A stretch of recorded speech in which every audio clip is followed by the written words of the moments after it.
My name is Slavka. I'm from Alabama, and this channel is about living, traveling, and learning. See you on the road.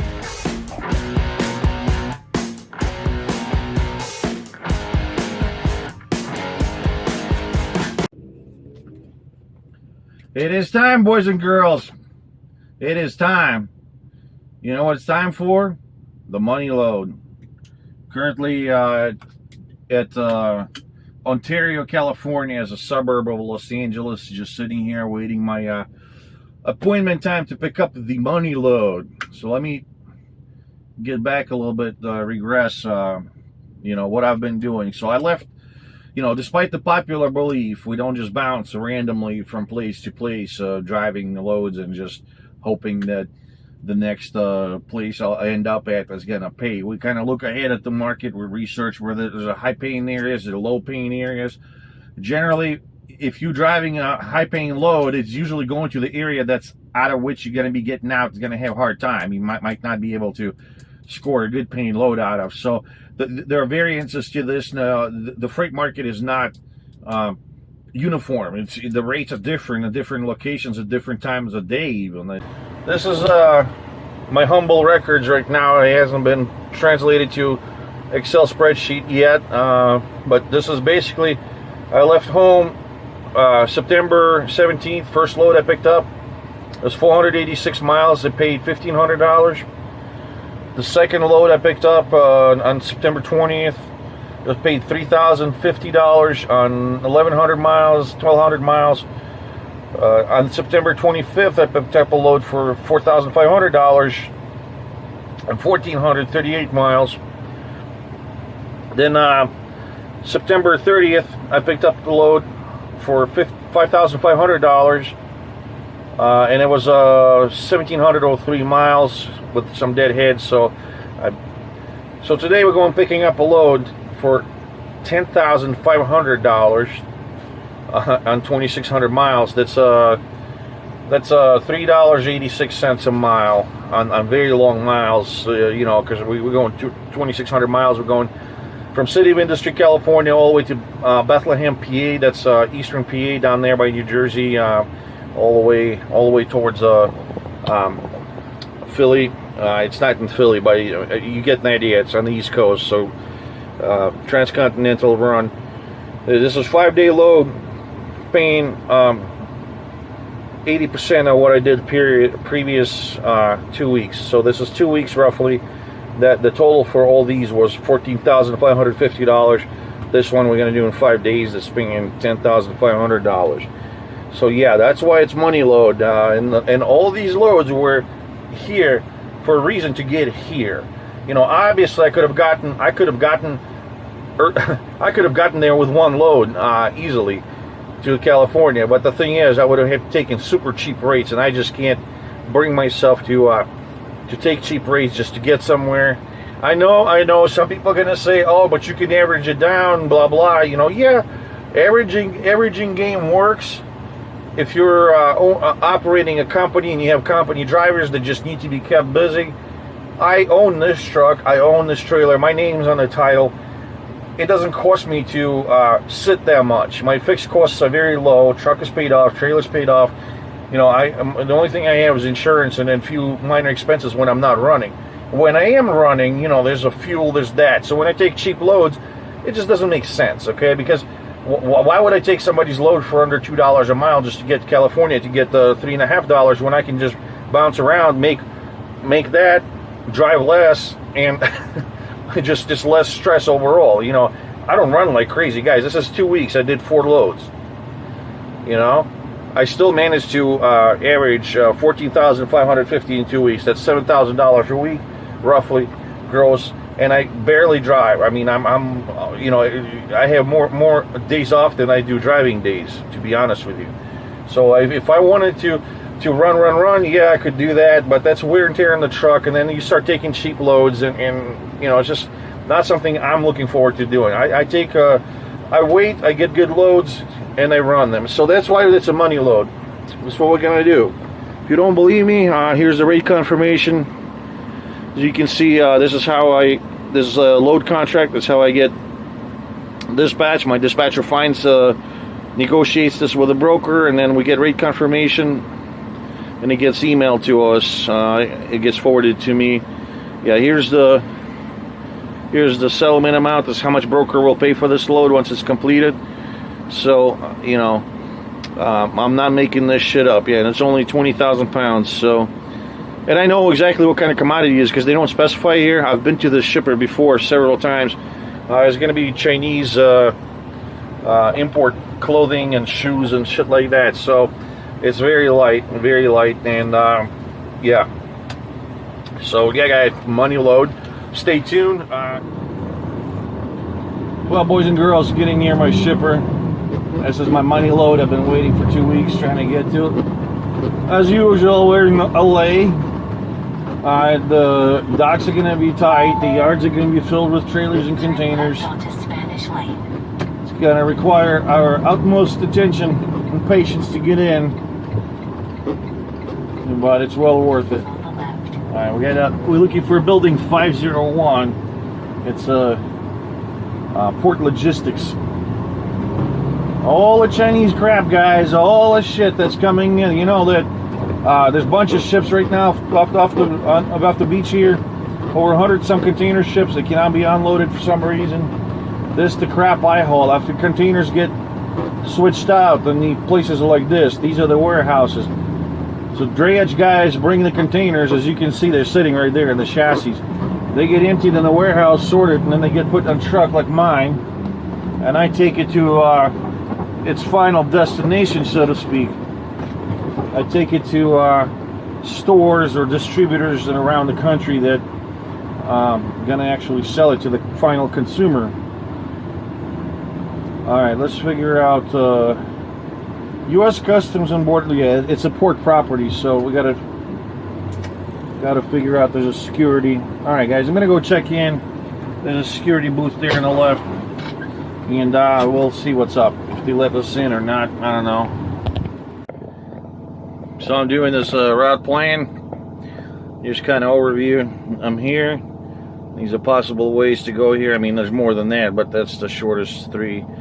So the main thing is we don't want to go this route because Pennsylvania Turnpike right here past Pittsburgh right here is a super expensive toll road. It's going to be close to $160 just this section alone. So that's out of question, and there's really no good way around it. In PA, this little state routes there, they're terrible. You don't want to go there that way. So my optimal route would be, that's the shortest.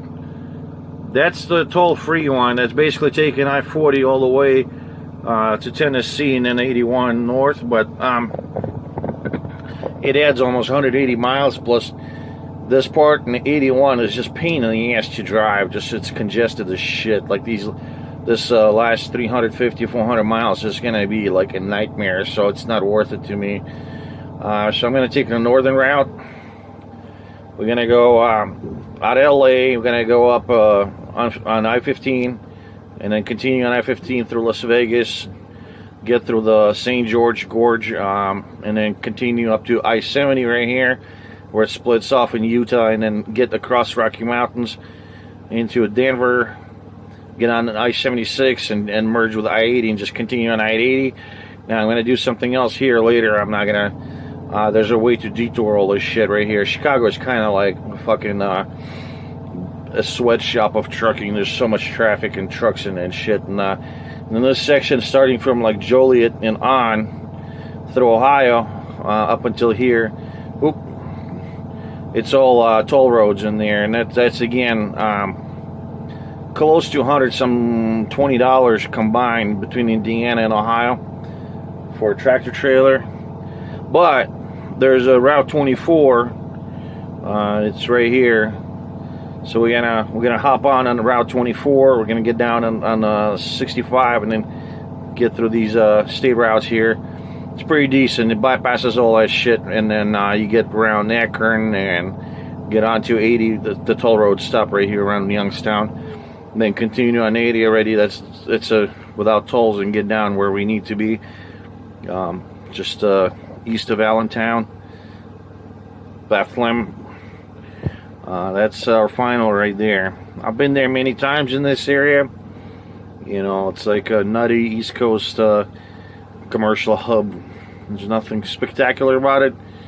I'd rather forget it like a nightmare. I spent an entire year, I worked for, when I was company driver, all we did is a I-81, just go up and down, up and down. As you can imagine, I lived on these three freeways, basically 81, 95, and occasionally 77 or whatever, but it was mostly 80% of the time this section of the country. I hate it there with the passion. That's why, you know, I kind of, when it comes to a map, I tear off like anything east of Ohio, and it just doesn't exist for me usually. And, you know, like the exceptions to that are money loads, like now, because we're just getting paid retarded amount of money. So it's not a problem, you know. I'm just going to get in there, dump the load. I doubt we're going to find anything worthwhile going west, so I might just deadhead to somewhere. I might deadhead to Cleveland even, you know, to get a decent load. Or we'll see. It's a week from now, so I don't know what the market conditions are going to be there. All right, guys, we're loaded. Holy shit, that's so little. I barely have any weight on me. I hope there's not a lot of wind. I think, guys, this is like 12,000 pounds or less. Well, here's the load, guys. It's repackaged Chinese something. I have no idea what it is, and I don't care. Technically, it's mine because I already signed the paperwork for it. So, until the receiver signs the BOL that they received it, I own this load. I am financially responsible for it, and because of that, I'm going to secure it.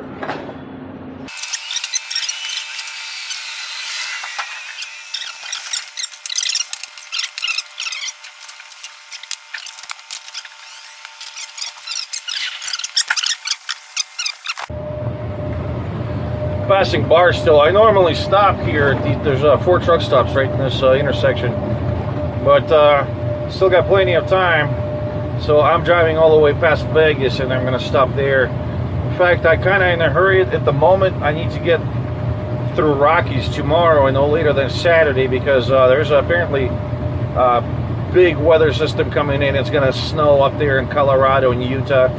So I want to be ahead of that storm system, just to get out of the Rockies at least. Because if it snows there, the chain law is in effect. It's a clusterfuck. I mean, I don't want to be in the middle of it. So that's what we're doing right now. We're just putting extra miles today, getting past Las Vegas. Maybe we'll see Las Vegas lights tonight. It'll be awesome. But if we don't, we don't. We'll see. Stop for the night near Vegas at the Terrible's Casino. Yeah, unfortunately, Terrible's is closed. I don't know if it's ever going to reopen.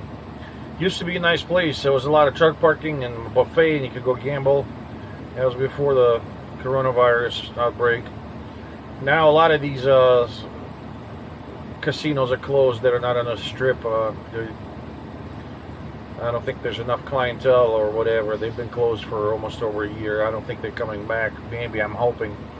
Because these are the kind of places I used to enjoy parking in, and you know, there's some entertainment value for the truckers. Especially the buffets. I love the buffets in the Las Vegas area. So, alright.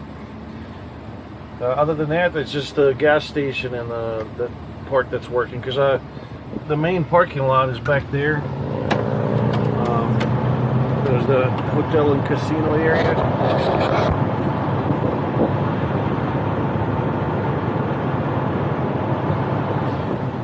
So that's yeah, that's Jean, Nevada. We were like maybe 15 miles from Las Vegas, just the next valley over.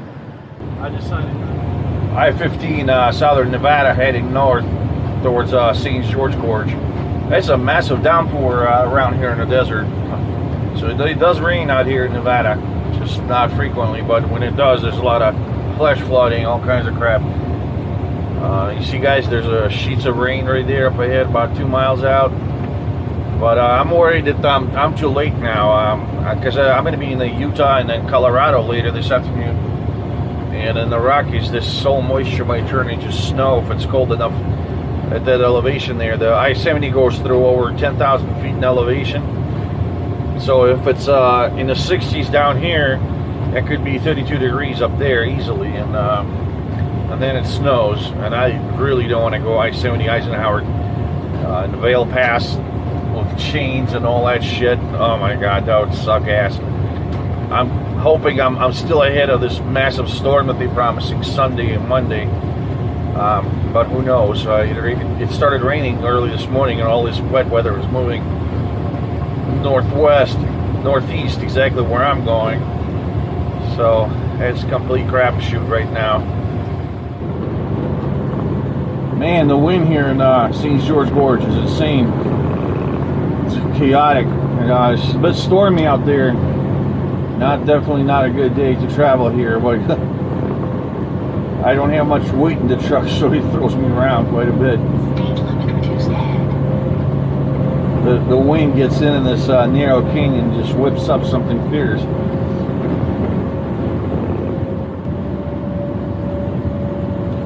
Well, it's official. The fall is here.